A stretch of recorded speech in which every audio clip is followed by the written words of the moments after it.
अस्सलाम वालेकुम दोस्तों, मैं महबूब उमर जो अॼु जी हिन वीडियो में आउं तव्हांखे ॿुधाईंदुसि हिकु ओपन सोर्स सॉफ्टवेयर ऐं हिकु क्लोज़ सोर्स सॉफ्टवेयर ऐं हिकु फ्री सॉफ्टवेयर में कहिड़ो फ़र्क़ु आहे। तव्हां सम्झंदा हूंदव त ओपन सोर्स सॉफ्टवेयर मतिलबु फ्री सॉफ्टवेयर ऐं पेड सॉफ्टवेयर त अलॻि शइ आहे, पर न, फ्री सॉफ्टवेयर ऐं ओपन सोर्स सॉफ्टवेयर में बि फ़र्क़ु आहे।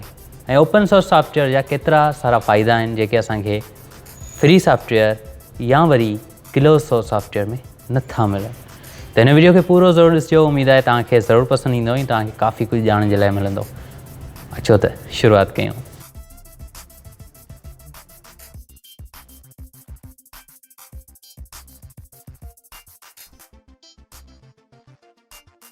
सभ खां पहिरीं ॻाल्हि कयूं था हिकु ओपन सोर्स सॉफ्टवेयर जी। ओपन सोर्स सॉफ्टवेयर तव्हां कॾहिं यूज़ कयो आहे? जेकॾहिं तव्हां ओपन सोर्स जे बारे में नथा ॼाणो त तव्हांखे ॿुधाईंदो हलां। ओपन सोर्स सॉफ्टवेयर उहो सॉफ्टवेयर हूंदो आहे जेको कंहिं कंपनी पारां न बल्कि मुख़्तलिफ़ माण्हू मिली करे ठाहींदा आहिनि ऐं उनजो सोर्स जेको हूंदो आहे हू ओपन हूंदो आहे, खुलियल हूंदो आहे, उनखे हर कोई एडिट या तरमीम करे सघे थो। जीअं मिसाल वठूं था, वीडियो लैन जो हिकिड़ो सॉफ्टवेयर असां अक्सर यूज़ कंदा आहियूं जंहिंजो नालो आहे VLC प्लेयर।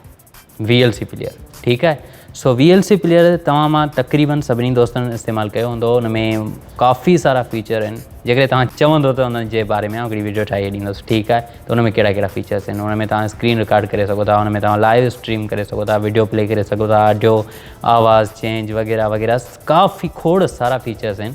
ऐं वॾी ॻाल्हि इहा आहे त हुन में कंहिं क़िस्म जो को एड इश्तिहार तव्हांखे ॾिसण में कोन ईंदो, छो त हू हिकु ओपन सोर्स सॉफ्टवेयर आहे। अहिड़ी तरह तव्हां मोबाइल में बि VLC प्लेयर एप्लीकेशन इंस्टॉल करे सघो था ऐं ओपन सोर्स ई आहे। ठीकु आहे। सो अहिड़ी तरह जेकॾहिं मोज़िला फायरफॉक्स ॾिसिजे त मोज़िला फायरफॉक्स हिकिड़ो ओपन सोर्स सॉफ्टवेयर आहे जेको तव्हां मोबाइल में बि इस्तेमालु करे सघो था। उनखां अलावा कंप्यूटर में बि इस्तेमालु करे सघो था। ओपन सोर्स आहे, हुन में कंहिं बि क़िस्म जो तव्हांखे एड या इश्तिहार ॾिसण में कोन ईंदो। हुनजो सोर्स ओपन आहे। ऐं हिकिड़ा अचनि था फ्री सॉफ्टवेयर, जीअं क्रोम ब्राउज़र हिकिड़ो फ्री सॉफ्टवेयर आहे पर ओपन सोर्स न आहे। हर कोई हुनखे एडिट कोन थो करे सघे, हर कोई हिन में तरमीम कोन थो करे सघे। ऐं ओपन सोर्स सॉफ्टवेयर जी हर कंहिंखे जेकॾहिं तव्हां चाहियो त तव्हां बि हुनजो सोर्स कोड वठी सघो था ऐं जंहिं लैंग्वेज में उहो ठहियलु आहे उन ई लैंग्वेज में तव्हां हुनखे वधीक बहितर बनाए सघो था। हुनजी वेबसाइट ते वञो, रिक्वेस्ट मोकिलियो, तव्हां डेवलपर आहियो, हथु वंडाए सघो था डेवलपर्स जो। ठीकु आहे। अहिड़ी तरह F-Droid जे बारे में मूं हिकिड़ी वीडियो ठाही हुई त हू हिकु ओपन सोर्स प्ले स्टोर आहे ऐं उन में काफ़ी सारियूं फ़ाइदे वारियूं एप्लीकेशनूं आहिनि जेके बिल्कुलु फ्री ऑफ कास्ट आहिनि ऐं तव्हां खां ओपन सोर्स कंहिं बि क़िस्म जी का परमिशन कोन वठंदो आहे। सही आहे। ज़्यादातर परमिशन्स जेके उहो लाज़मी आहे, उनखे एक्सेस खपे थी तव्हांजी स्टोरनि जी, त उहो तव्हां खां स्टोरनि जी परमिशन वठंदो। जेकॾहिं उनखे ज़रूरत न आहे त तव्हां खां हरू भरू परमिशन्स कोन वठंदो आहे। अहिड़ी तरह असां मोबाइल में मिसाल वठूं विडमेट जो, त हीअ हिकु फ्री सॉफ्टवेयर आहे, ओपन सोर्स न बल्कि फ्री सॉफ्टवेयर आहे। सो हिन में ऐं हिकु ॿिए सॉफ्टवेयर जी मिसाल तौरु ओपन कैमरा हिकिड़ो ओपन सोर्स सॉफ्टवेयर आहे, त उन में तव्हांखे वॾो फ़र्क़ु नज़र ईंदो। ओपन सोर्स तव्हां खां कंहिं क़िस्म जूं एक्स्ट्रा परमिशन्स कोन वठंदा। ठीकु आहे। ऐं क्लोज़ सोर्स सॉफ्टवेयर तव्हां खां एक्स्ट्रा परमिशन्स वठी सघनि था। क्लोज़ सोर्स सॉफ्टवेयर अक्सर पेड हूंदा आहिनि, जीअं Adobe Premiere Pro close source software आहे।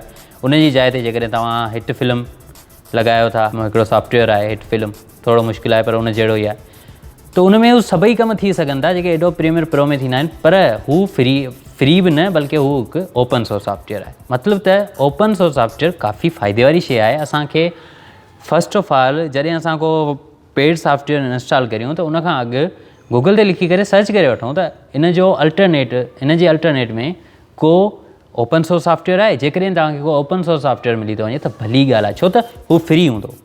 ओपन सोर्स सॉफ्टवेयर फ्री हूंदो ऐं फ्री सॉफ्टवेयर ओपन सोर्स न आहिनि हूंदा। इहो तव्हां ज़हन में रखो। इहो वरी कीअं? इन करे जो काफ़ी सारियूं कंपनियूं फ्री में काफ़ी सारा सॉफ्टवेयर ॾींदियूं आहिनि, जीअं UC ब्राउज़र आहे ऐं उनखां अलावा जीअं 321 प्लेयर आहे ऐं उनखां अलावा खोड़ सारा सॉफ्टवेयर आहिनि, हींअर त यादि कोन ईंदा, जेके फ्री आहिनि बल्कि ओपन सोर्स न आहिनि, पर खोड़ सारा अहिड़ा सॉफ्टवेयर आहिनि जेके ओपन सोर्स आहिनि ऐं फ्री बि आहिनि। पेड सॉफ्टवेयर अक्सर असां इंस्टॉल कंदा आहियूं मुख़्तलिफ़ वेबसाइटुनि तां जेके असां फ्री में इस्तेमालु कंदा आहियूं, हालांकि उहो फ्री में न ई हूंदा। हेतिरो टाइम थियो आहे तव्हां एंड्रॉइड इस्तेमालु कयो था, छा तव्हांखे ख़बर आहे त एंड्रॉइड ऑपरेटिंग सिस्टम फ्री आहे या पेड आहे या ओपन सोर्स आहे? एंड्रॉइड ऑपरेटिंग सिस्टम हिकिड़ो ओपन सोर्स ऑपरेटिंग सिस्टम आहे, छो त इहो लिनक्स वांगुरु ठहियलु आहे। लिनक्स बि हिकु ओपन सोर्स ऑपरेटिंग सिस्टम आहे, पर मोबाइल कंपनियूं गूगल खां हिकिड़ो लाइसेंस वठंदियूं आहिनि, जंहिंजे लाइ उहो गूगल खे कुझु पे कंदियूं आहिनि, मतिलबु त कुझु पैसा ॾींदियूं आहिनि। सो उन करे हो हुन में चेंजिंग कंदा आहिनि ऐं हर मोबाइल जी पंहिंजी हिकिड़ी UI ठहियलु हूंदी आहे, हिकिड़ो पंहिंजो डिज़ाइन ठहियलु हूंदी आहे।